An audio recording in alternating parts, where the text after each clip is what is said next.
Order की कितनी बुरी हालत है और उसका जिम्मेदार कौन है कि दिल्ली को रेप कैपिटल आपने बना दिया। भारतीय जनता पार्टी का चेहरा कौन?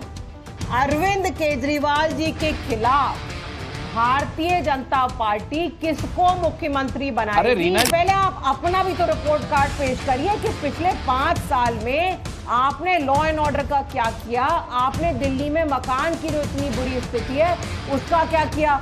वो कोई जवाब नहीं है भारतीय जनता पार्टी के पास। प्रवेश वर्मा जो खुलेआम नोट बांट रहे हैं, जिनका क्लेम टू फेम बस ये है कि मेरे पिताजी दिल्ली के मुख्यमंत्री थे, उन्होंने दिल्ली की जनता के लिए आज तक क्या किया है पिछले 10 सालों में, उनके पास कुछ नहीं है गिनाने के लिए। हम आभारी हैं इंडिया गठबंधन के अपने सारे साथियों का जिन्होंने दिल्ली में आम आदमी पार्टी को समर्थन दिया है, चाहे वो अखिलेश यादव जी हों, ममता दीदी हों, और मैंने सुना है कि अब शिवसेना से भी समर्थन मिल रहा है, क्योंकि इंडिया गठबंधन को भी समझ में आ रहा है कि दिल्ली में अगर भारतीय जनता पार्टी का कोई मजबूती से चुनौती कोई दे रहा है भारतीय जनता पार्टी को, तो वो आम आदमी पार्टी है। और जाहिर सी बात है इसलिए उन्होंने आम आदमी पार्टी को सपोर्ट किया है।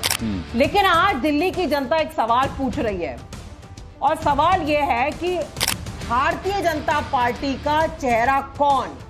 अरविंद केजरीवाल जी के खिलाफ भारतीय जनता पार्टी किसको मुख्यमंत्री बनाएगी? सवाल भारतीय जनता पार्टी से दिल्ली की जनता पूछ रही है।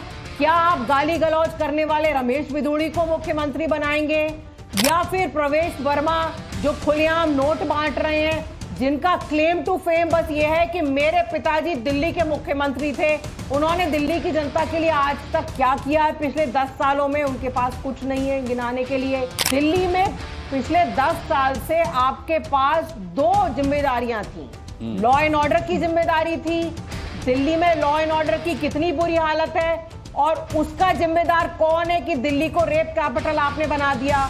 रोज दिल्ली में कितने लोगों का अपहरण हो रहा है, कितने लोगों से फिरौती मांगी जा रही है, मर्डर हो रहे हैं, रोज स्कूलों में बम की धमकी दी जा रही है, उसके लिए जिम्मेदार कौन है?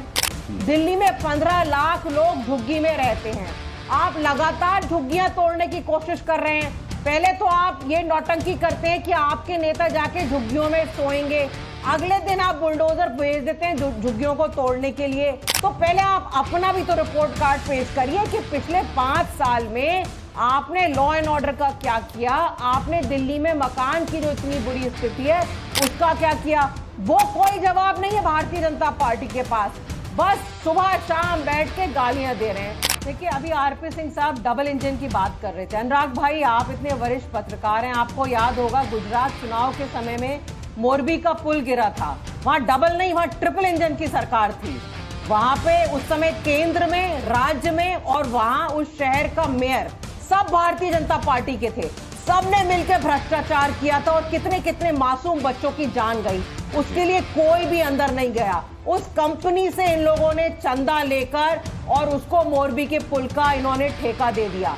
जहां तक शीश महल की बात आप कर रहे हैं, तो क्यों नहीं आप राजमहल खुलवाते? क्यों डर गए आप? हमने कहा हम शीश महल खोल रहे हैं, आप राजमहल खोलिए।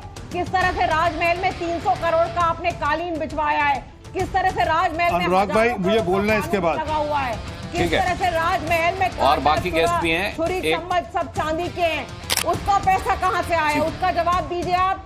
पूरे देश की जनता के सामने दूध का दूध पानी का पानी होना चाहिए ना। कोई सीएजी की रिपोर्ट नहीं है, भारतीय जनता पार्टी ने अपने ऑफिस में लिख के कुछ टाइप करके और मीडिया के साथियों को